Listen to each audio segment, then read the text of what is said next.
AGS லாகிஸ்டிக் IPO பத்தின complete அனாலிசிஸோட link வந்து ஷார்ட்ஸோட டிஸ்கிரிப்ஷன்ல குடுத்துருக்கு. செக் பண்ணி பாருங்க.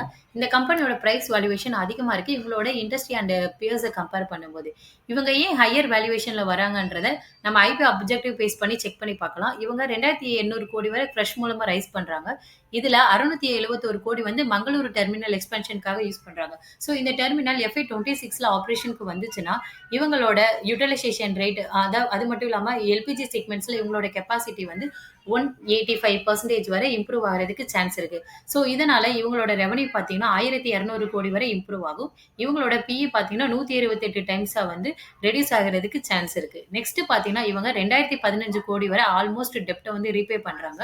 ஸோ இவங்க வந்து அரௌண்ட் 8% வரை இன்ட்ரெஸ்ட் ரேட் பே பண்ணாங்கன்னா 160 கோடி வரை இன்ட்ரெஸ்ட் ரேட் வந்து சேவ் பண்ணுவாங்க. இது வந்து FY 26ல இவங்களோட பேட்டோட ஆட் ஆகும். இதனால இவங்களோட பிஇ வந்து இன்னும் ஃபர்தரா 105ன்னு இன்னும் ரெடியூஸ் ஆகும். ஸோ இதனால இவங்களோட வேல்யூவேஷன் வந்து ஃபர்தரா டவுன் ஆயிட்டே வருது.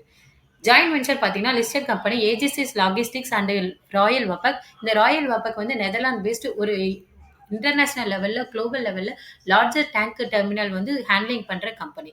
ஸோ இதனால இந்த கம்பெனிக்கு வந்து இன்டர்நேஷனல் லெவல் எக்ஸ்போஷர் வந்து இருக்கு. ஸோ இவங்களோட பியர்ஸ் பார்த்தீங்கன்னா டைவர்சிஃபைட் லாஜிஸ்டிக் பிசினஸ் வந்து பண்றாங்க. ஏஜிஎஸ் பார்த்தீங்கன்னா டெடிகேட்டடா gas and liquid terminal business வந்து பண்ணிட்டு இருக்காங்க.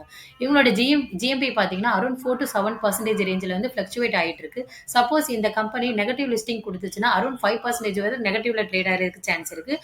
சப்போஸ் பாசிட்டிவ்ல லிஸ்ட் ஆச்சுன்னா அரௌண்ட் 10 to 15% வரை லிஸ்டிங் கெயின் கொடுக்கறதுக்கு சான்ஸ் இருக்கு. ஸோ நான் இந்த ஐபிஓல ஒரு ஸ்மாலர் போர்ஷன்ல அப்ளை பண்ணலான்னு இருக்கேன். அரௌண்ட் 10 to 15% வந்து ப்ராஃபிட் புக் பண்ணா நான் எக்ஸிட் ஆகலான்னு டிசைட் பண்ணியிருக்கேன்.